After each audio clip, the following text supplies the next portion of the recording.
Matur suwun dari semuanya dulur-dulur yang sudah komen, like, subscribe yang baik-baik. Semoga diberikan kelancaran dalam mencari rezekinya, panjang umur selalu, sehat selalu, dan selalu diberkati. Dari Sanggar Benowo official, ikutin, monggo. Monggo dulur-dulur. Salam rahayu dulur-dulur Sanggar Benowo official dimanapun berada. Kagem dulure Sanggar Benowo yang ada di dalam rumah maupun di luar rumah, tetap mangayu hayuning bagio dulur. Kanggo dulur-dulur sing durung oleh bojo ndang oleh bojo, sing gorong oleh pacar ndang oleh pacar, sing gorong oleh rezeki ndang oleh rezeki, pikantuk rezeki sing barokah. Nah, nek wis oleh rezeki sing barokah, yo aja lali sedekah ben tambah kokoh ora roboh. Ya, dulur. Salam rahayu kagem sekabeh dulur dimanapun berada. Matur suwun ingkang sampun subscribe, like, komen sing sae-sae. Mugia pikantuk bagya kang saya bagya. Lur, malam ini saya berada di rumahnya pemangku yang ada di wilayah Sidoarjo, Metukan.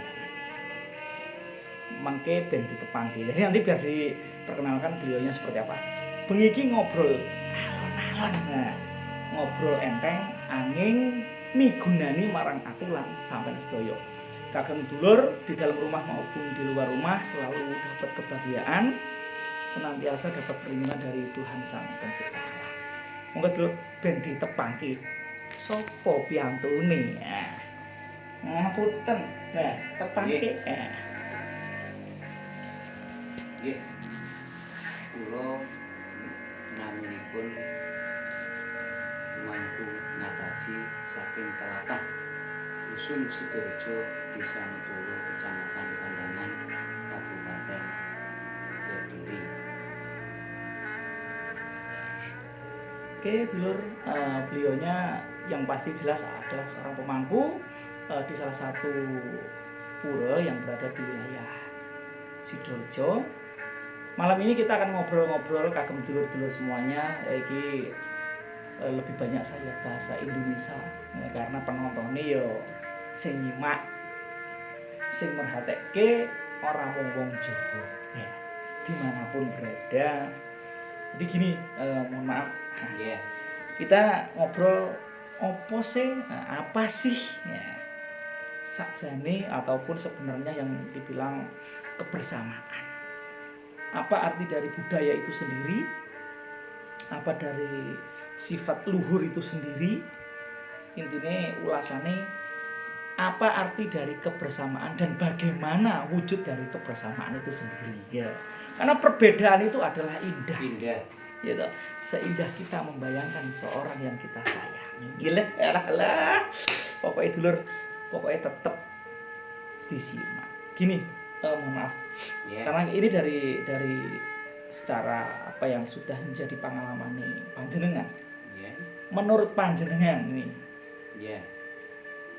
bentuk sifat kabudayaan yang sesungguhnya itu seperti apa? Ini salah satu pertanyaan dulu.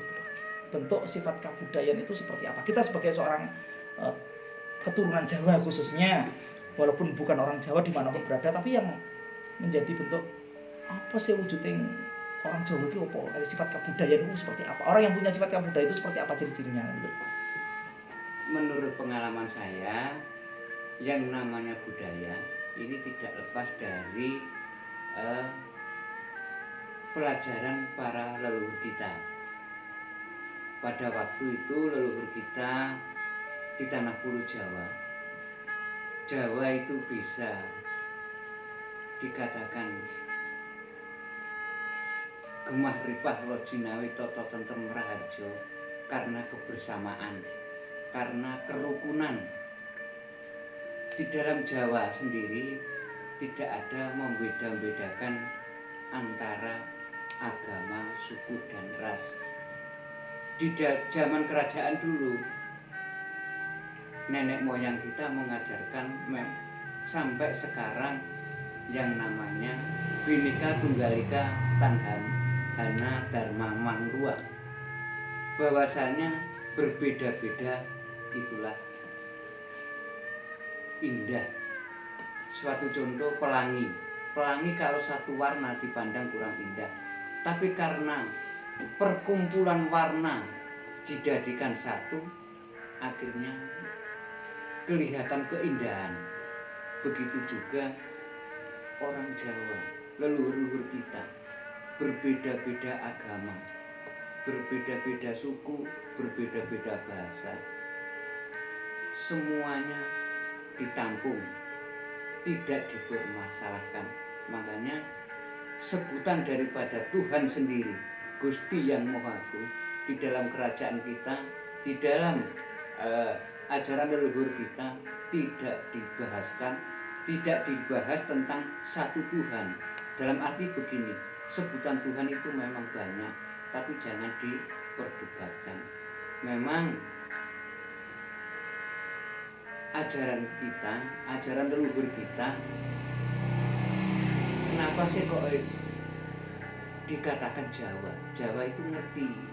Jawa itu adalah benih, Paham. Jadi mengerti, lebih ya, mengerti. lebih mengerti. Orang-orang Jawa dulu, leluhur-leluhur kita dulu sudah mengenal Tuhan luar biasa. Sudah mengenal alam.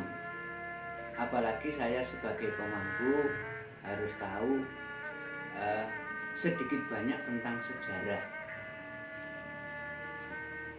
Kalau orang sudah mengatakan Jawa,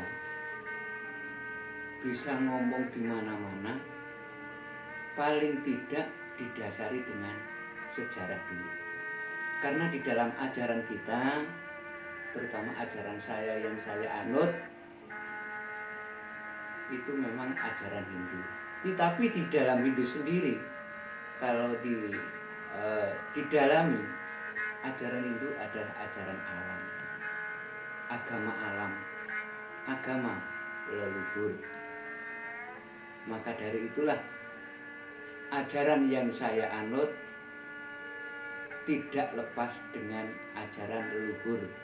Di dalam ajaran leluhur pasti tidak lepas dengan adat istiadat dan budaya. Budaya itulah, adat itulah pada waktu zamannya leluhur kita ini sebagai generasi penerus harusnya dirawat, dilindungi dan dilestarikan. Ini kewajiban kita bersama, tanpa memandang siapa itu orangnya, bagaimana agamanya apa saja, jangan dipermasalahkan. Yang penting kita butuh kerukunan. Itulah Indonesia bisa kuat karena rukun. Mojopahit juga begitu. Mojopahit bisa terkenal di dunia, di Asia, karena kerukunan, kebersamaan. Jadi kalau dalam Jangan meninggalkan budaya leluhur kita. Jadi intinya gini dulu. Ini kalau di dalam kita ngomong, kita membicarakan sebuah kebudayaan. Berarti kalau kita orang Jawa itu ya identik dengan sebuah gamelan ya. Betul. Gamelan itu ada kendang, ada saron, ada demung, kenong, gambang, gong. Nah, di sini ini kalau contohnya nih orang yang penabuh ini mempunyai ego sendiri-sendiri tanpa menggunakan dasar kebersamaan, dalam arti agama, kebudayaan satu dengan yang lain ini berbeda. Tapi kalau mereka tidak bisa menyelaraskan, seharusnya kan kita bisa menyelaraskan. Betul. Biar menjadi seirama. Contohnya gamelan, kendang, gong, saron dan sebagainya itu tadi, kalau dipukul dengan laras, seirama, tanpa menunjukkan ego masing-masing ataupun menunjukkan bahwa aku lebih hebat, aku lebih bisa, ya akhirnya menjadi suatu intonasi nada, menimbulkan bunyi suara yang indah. Begitupun kebersamaan perbedaan di masyarakat Jawa dan sebagainya, mau Sumatera, mau Aceh dan sebagainya lah, dengan perbedaan itu sendiri kita menjadi saling menopang, menjadikan indahnya kebersamaan akhirnya menjadi hal yang lebih indah. Jadi betul. Jangan dijadikan perbedaan antara agama satu dengan agama yang lain menjadi saling bermusuhan. Padahal agama satu dengan agama yang lain memberikan sebuah kebersamaan, keindahan di dalam kehidupan. Yang intinya kita memberikan ajaran tentang kebaikan. Betul. Terus kembali lagi, karena sekarang nih banyak nih para leluhur yang sudah menunjukkan dirinya melalui apa? Banyak muncul di mana-mana situs-situs patirtan-patirtan. Nah, ini kita mau bahas juga nih, apa sih yang dinamakan patirtan itu sendiri? Kenapa kalau sekarang ini menurut pendapat panjenengan, kenapa kok sekarang banyak muncul di mana-mana itu patirtan? Sekarang tuh banyak muncul, betul, bisa ditemukan banyak penemuan itu kayak patirtan-patirtan yang sekarang lagi rame juga di Jombang ini, patirtan betul. Juga ya toh? Saya lupa namanya patirtan apa, cuma di Jombang lagi rame juga masalah penemuan patirtan juga. Kapan hari di Kepung sendiri, Kediri juga ada, dan banyak ditemukan patirtan-patirtan dan itu menunjukkan, dan saya juga sering ulas toh, banyak menunjukkan bahwa peninggalan dari kerajaan Majapahit itu sendiri masih banyak banget dan contohnya juga masih banyak banget. Dan di sini saya mau menunjukkan apa sih istilah dan arti dari patirtan itu sendiri. Kalau menurut panjenengan patirtan itu apa dan patirtan itu sendiri difungsikan sebagai apa? Ben dulur-dulur paham, monggo dulur disimak. Baik, terima kasih. Menurut pengertian saya, kenapa sih sekarang situs-situs bermunculan di mana-mana? Itu satu. Yang kedua, apa sih fungsinya yang namanya patirtan? Yang pertama, bermunculannya karena situs-situs ini karena leluhur kita dulu memang perjalanan hidup leluhur kita adalah leluhur yang hebat, yang luar biasa. Setiap perjalanan beliaunya, leluhur kita dulu, pasti seumpamanya meditasi di tempat sini, di tempat sana, di tempat manapun, setiap tempat-tempat yang dibuat meditasi, dibuat kegiatan apapun di dalam kehidupannya dulu, leluhur kita mempunyai tanda, memberikan tanda-tanda yang tujuannya apa? Tujuannya suatu saat nanti anak keturunan orang Jawa, leluhur-leluhur yang akan datang itu pasti tahu nantinya. Oh, berarti kalau ada situs, berarti ini berarti tempat ini pernah disinggahi atau ditempati untuk entah itu meditasi, entah itu untuk upacara, entah itu untuk ritual-ritual tertentu. Tujuannya apa sih kok membangun situs-situs atau arca atau yang namanya pratima linggayoni? Tujuannya adalah untuk menandakan bahwa tempat inilah ini pernah dibuat untuk upacara, untuk ritual, untuk meditasi, untuk bertapa, supaya anak turunnya leluhur kita nanti karena dibangun seperti ini bisa mempelajari supaya tidak punah. Itu pengertian dari saya. Makanya orang Jawa dulu sudah bilang, suatu saat nanti pasti ada yang namanya di dalam bahasa Jawa itu sanepan, sileme, Patu Kambang, sileme gabus, kumambange watu hitam. Inilah terjadi sekarang ini. Kok bisa? Sekarang bisa dibuktikan anak cucu kita yang ada di Jawa. Buktinya dengan bermunculnya situs-situs yang sekarang ini tenar, terutama di tanah Pulau Jawa. Itulah yang menandakan bahwa kumambangnya watu hitam. Itu bahasa-bahasa leluhur kita. Terus kenapa sih? Yang kedua, fungsinya apa sih yang namanya patirtan? Menurut yang saya pelajari, yang saya alami dan saya lakukan sampai detik ini, karena saya juga pelaku spiritual, bukan cuma saya ini dikatakan cuma omongan dari sana tidak. Saya juga sedikit banyak pelaku spiritual.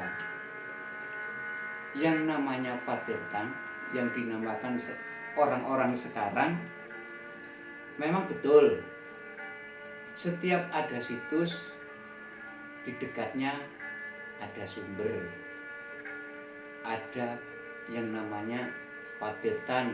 Orang bilang sekarang di zaman milenial ini banyak sumber-sumber bermunculan. Memang pada waktu zamannya kerajaannya nenek moyang kita, leluhur kita dulu, yang namanya patirtan inilah sumber yang disakralkan pada waktu zaman kerajaan dulu, zamannya leluhur kita. Nah, tirta inilah yang dibuat sarana dan prasarana upacara. Satu, tirta di air ya. Sebelum dipuja itu air. Air diambil lalu diberi mantra-mantra, doa-doa, akhirnya terjadi yang namanya tirta. Nah, tirta inilah untuk melukat semua sarana-sarana upacara, baik itu bebanten atau sesaji, sampai kepada orang-orang pengikut yang ikut ritual itu dipercii dengan yang namanya tirta yang sudah didoani tadi atau dijapa mantrani itu tadi. Yang keduanya, fungsi daripada air itu leluhur kita sudah dikatakan orang-orang hebat pada waktu itu. Air ini berfungsi untuk mengairi tanaman-tanaman rakyat. Entah itu yang ditanam apa saja di dalam persawahan ya, itu untuk mengairi tanaman-tanaman rakyat yang tujuannya supaya tanaman itu bisa subur, bisa tumbuh dengan lebat, hasilnya memuaskan, akhirnya untuk bahan kehidupan rakyat itu sendiri. Sekilas itu masalah tentang satu, bermunculnya situs-situs atau lingga-lingga yoni, atau yang kedua tadi yaitu fungsi daripada patirtan untuk mensucikan. Satu, memang itu mensucikan orang yang pikirannya kotor menjadi jernih. Ini perlu disucikan dengan tirta yang sudah didoani tadi. Yang kedua yaitu untuk mengairi sawah-sawah yang pada waktu itu sawah itu untuk ekonomi masyarakat yang di dekatnya patirtan itu tadi. Sekilas itu yang saya bisa ceritakan tentang sejarah. Jadi intinya dari patirtan ataupun tirta yang untuk mensucikan itu, kalau di dalam agama itu mempunyai ciri khas atau ciri masing-masing. Kalau di dalam Hindu Mungkin yaitu tadi patriarkat untuk mensucikan yang melalui mantra-mantra. Kalau mungkin orang muslim melalui wudu mensucikan ya. Kalau di dalam ajaran Kristen biasanya pakai air suci atau muktis. Jadi mereka itu mempunyai hal-hal sendiri atau mempunyai cara. Makanya gini, di dalam perbedaan itu sendiri kalau kita selaras itu mungkin lebih enak, lebih indah ya tadi seperti gamelan dengan ego. Mungkin ya bukan kita kalau ngomong gamelan ya mungkin tidak semua orang paham ya gamelan ya. Tapi alat musik aja nih, dari gitar, organ atau piano, drum, bass, kalau mereka seirama dengan membunyikan alunan itu dengan selaras. Makanya kalau orang Jawa itu sendiri lebih baik ada pepatah ini.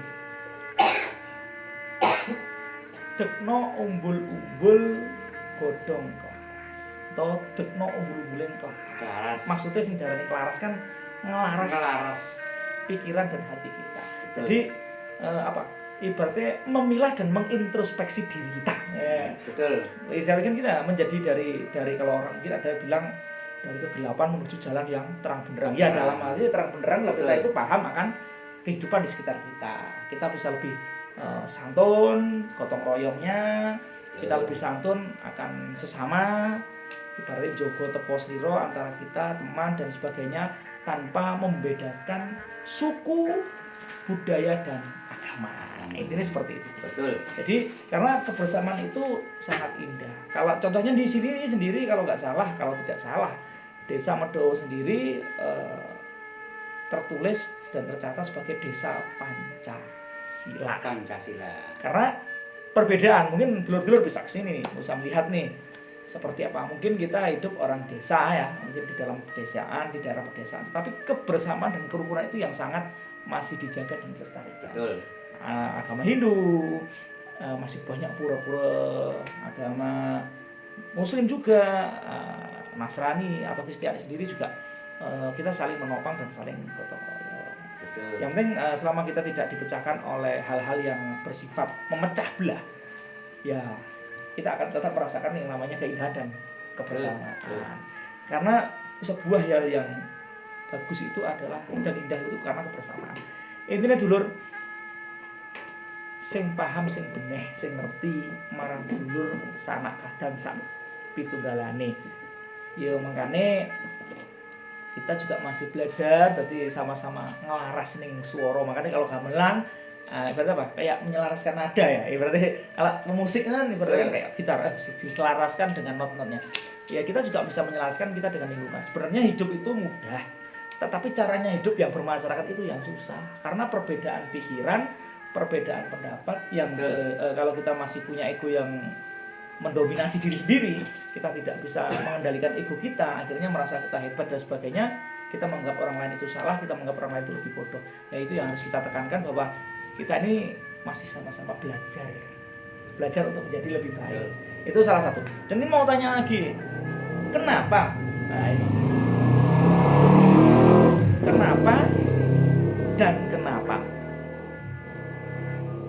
setiap para resi, setiap para dande atau orang-orang yang menyembah kadewan, gitu. Dalam arti dulu kan juga masih banyak orang-orang yang agama kaluhuran ya. Betul. Jadi masih mendekati Brahmana ya. Betul. Orang yang sudah benar-benar meninggalkan keduniawian itu pasti memilih tempat yang ada di atas gunung. Kenapa? Begini, sebelum kita menginjak ke sana,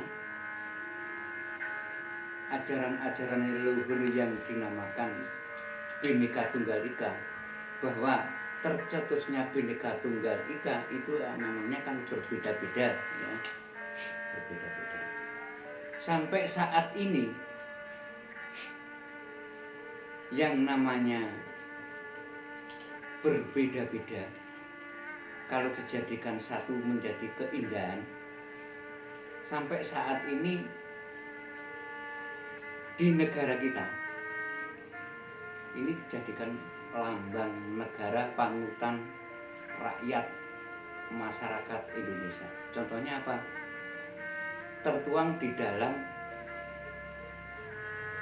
lambang negara kita, Garuda Pancasila. Satu, pada waktu itu leluhur kita, para pahlawan kita menciptakan lambang negara juga dengan proses musyawarah dan musyawarah akhirnya mencapai mufakat, membuat lambang negara yaitu Garuda Pancasila. Di dalamnya itu ada yang namanya Bhinneka Tunggal Ika, Tadhana Dharma Manluwa. Itu dari siapa? Dari leluhur kita dulu. Yang menciptakan adalah Empu Tantular dari kitab Sutasoma sampai sekarang dibuat yaitu lambang negara kita sampai yang namanya NKRI. Itulah sekilas masalah Bhinneka Tunggal Ika. Yang selanjutnya, kenapa sih para leluhur kita yang tingkatannya boleh dikata resi sampai yang namanya Brahmana itu situs-situsnya sampai sekarang kok di atas gunung itu rata-rata? Karena leluhur kita, para resi, para Brahmana atau pelaku-pelaku spiritual yang pada waktu itu dikatakan hebat-hebat, karena di pucuk gunung lah caranya mengheningkan cipta dengan mengheningkan cipta rasa kita, rasa leluhur kita pada waktu itu menghadap kepada Tuhan, mendekatkanlah kepada Tuhan. Makanya setiap meditasi, setiap melakukan keheningan atau bertapa rata-rata di pucuk gunung, karena pada waktu itu boleh dikata bersama dengan alam. Kok enggak di pasar-pasar?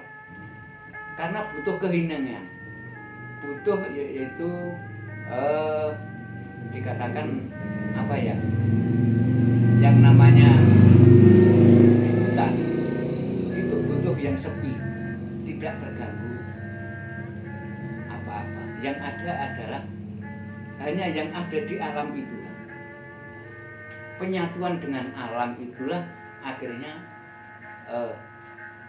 bisa mendekatkan diri kita kepada Sang Pencipta. Itu suatu contoh leluhur kita, para Brahmana kita, para resi-resi kita untuk mensempurnakan ilmu beliaunya. Makanya tidak asing kalau di gunung-gunung yang tinggi atau dimanapun yang berada, banyak situs-situs yang ada di sana. Itu sepengetahuan pengalaman dari saya tentang yaitu leluhur kita sampai sekarang, situs-situs yang ada di gunung-gunung itu. Contohnya ada di Semeru, ada di Gunung Arjuno, Gunung Anjasmoro, Gunung Lawu, Gunung Kamput, dan banyak gunung-gunung yang lain. Jadi peninggalan para leluhur yang sangat adiluhung, seyogyanya kita ini menjaga. Betul. Kita melestarikan. Bukannya jadi ada gini, jadi ada beberapa orang tuh yang menyebut kita atau orang-orang kaluhuran itu selalu bilang, oh kamu tuh salah, kamu tuh kayak itu batu, itu petilasan, kamu sembah. Sebenarnya kita tegaskan, kita bukan menyembah, tetapi kita ini kayak apa ya, satu kayak apa ya, mengingat, jadi menghormati. Jadi gini, jasa-jasa beliau. Seperti kita ini kayak mengenang. Betul. Jadi mengenang akan sebuah ini loh, apa kayak peninggalannya beliau. Jadi bukan kita menyembah loh ya. Jadi tolong digarisbawahi. Ini kan banyak simpang siur. Yeah. Jadi bahwa orang-orang yang suka kayak kita ritual di petilasan, di pepunden dan candi kayak ataupun patir dan sebagainya, itu bukan kita ini menyembah loh ya. Tolong ini digarisbawahi dulur-dulur semuanya. Jadi kita ini bukan menyembah tetapi kayak mengenang, mengingat keagungan beliau yang sudah menciptakan, memberikan peninggalan sejarah. Belum tentu kita bisa meninggalkan sejarah seperti beliau. Jadi kita ini kayak menjaga. Jadi tolong digarisbawahi itu dulu. Jadi dan dimanapun dulur-dulur berada ya, mungkin di Indonesia ya, semuanya di Indonesia ya, mau di Jawa mau di luar Jawa, kalau ada peninggalan dari para leluhur ya kita jaga, kita lestarikan, karena itu adalah suatu wujud dari jati diri bangsa Indonesia. Jadi ajining bangsa kuwi yo diwati saka budaya. Kasarane ngono lho. Tapi ya mohon maaf kalau ini ada beberapa itu hanya dari pemikiran saya. Betul. Dulur saya kan juga pelaku spiritual, juga saya berkecimpung di dalam melindungi dan melestarikan budaya peninggalan para leluhur kita. Posisi saya di dalam organisasi, saya sebagai selain dari pemangku umat Hindu, saya juga pengurus, juga anggota LP2BN, yaitu Lembaga Pelindung dan Pelestari Budaya Nusantara. Berarti kalau diartikan, semua peninggalan-peninggalan leluhur kita, apapun itu bentuknya, kita wajib melindungi, melestarikan. Yang namanya budaya, adat istiadat itu banyak sekali. Itu juga kita punya tugas untuk melindungi dan merawat, juga melestarikan adat dan budaya yang diwariskan kepada kita semua. Terus ini kan menurut pandangan panjenengan, kalau banyak orang-orang nih yang merusak peninggalan leluhur, tangan-tangan jahil ya. Kayak ada kadang arca-arca dirusak, ada beberapa peninggalan-peninggalan yang dirusak dan sebagainya tanpa tangan-tangan yang pokoknya intinya wis rusak lah intinya. Kalau menurut jenengan itu kan gini, apakah itu salah atau itu benar? Mungkin itu benar bagi mereka, belum benar yang benar. Tapi kalau saya melihat itu sih nangis. Kalau saya sangat-sangat nangis karena gini, kita ini kan belum tentu bisa menciptakan itu. Betul. Tapi kenapa kok sudah merusak? Dan ini salah satu juga kadang masih menjadi dilema bagi saya. Ini kalau untuk sejarah ini atau budaya kita ini seperti apa? Pesan-pesannya jenengan biar kita ini banggalah menjadi orang, terutama orang-orang Jawa ya, darah-darah Jawa ya. Jadi sebagai orang-orang Jawa, kita ini anak cucunya orang-orang leluhur Jawa, sebenarnya harus bangga kita hidup di tanah Pulau Jawa ini. Karena apa? Tanah Pulau Jawa ini adalah tanah yang subur, tanah yang bisa ditanami apa saja. Semua tanaman bisa tumbuh dengan subur dan lebat. Itulah kebanggaan sebagai anak bangsa, terutama yang ada di tanah Pulau Jawa ini.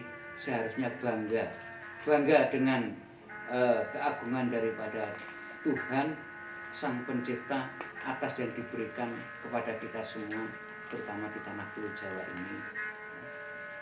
Juga bangga kepada leluhur-leluhur kita, karena sudah menciptakan berbagai macam hal peninggalan bersejarah. Kita wajib melindungi dan melestarikan. Apabila peninggalan-peninggalan bersejarah, peninggalan leluhur-leluhur kita yang adiluhung, budi pekerti. Jangan sampai kita semua ini merusak atau mendoktrin supaya adat istiadat Jawa ini hilang.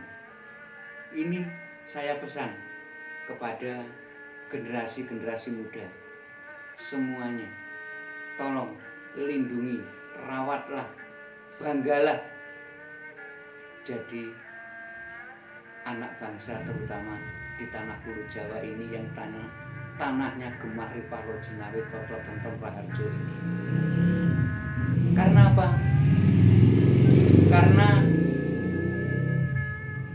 kita lahir ya juga di tanah Pulau Jawa, hidup di tanah Pulau Jawa, minum, makan di tanah Pulau Jawa, bahkan membuang kotoran, kita membuang air kencing pun di tanah Pulau Jawa. Tapi tanah Pulau Jawa, Ibu Pertiwi tidak pernah marah sampai sekarang. Banggalah jadi anak bangsa, terutama di tanah Pulau Jawa yang subur makmur ini. Mari kita lindungi, kita rawat anugerah dari Sang Pencipta.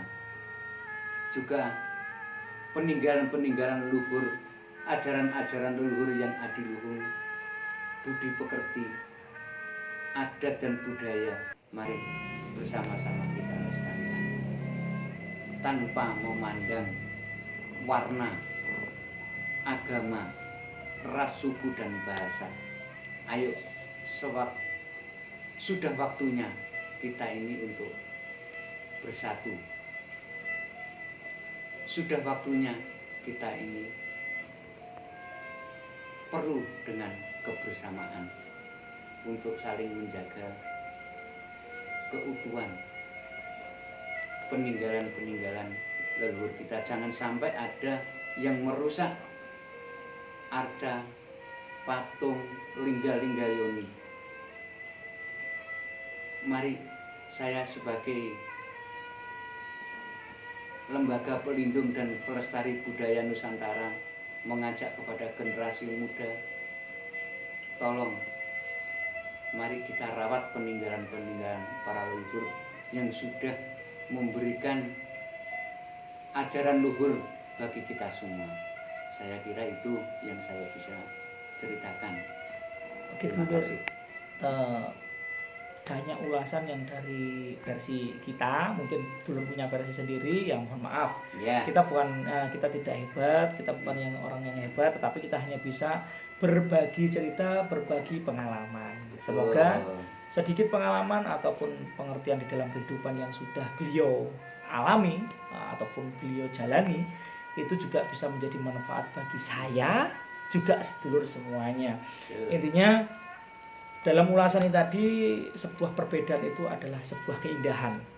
Jadilah kita ini seseorang yang tidak egois di dalam berkehidupan, tapi kita bisa menyelaraskan diri dengan lingkungan, sehingga kita menjadi sosok yang bisa berbaur di dalam agama, budaya, ataupun kita bisa ditempatkan dimanapun, sehingga kita menjadi satu kesatuan dengan yang lainnya, tanpa memberikan perbedaan, tanpa memberikan ancaman untuk merusak citra budaya yang sudah ada.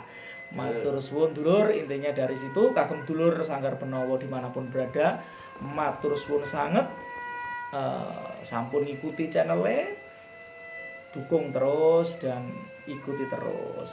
Kagem dulur dimanapun berada, salam budaya, salam satu rasa satu jiwa. Rahayu, rahayu, rahayu, rahayu. Terima kasih banyak untuk teman-teman Sanggar Benowo dan Sanggar Benowo Official khususnya yang sudah like, komen, subscribe dan sudah mengikuti terus petualangan, begitupun konten-konten Sanggar Benowo. Semoga selalu mangayu hayuning bawono, diberikan bagas kewarasan dan selalu bahagia, satu rasa, satu jiwa. Rahayu, rahayu, rahayu.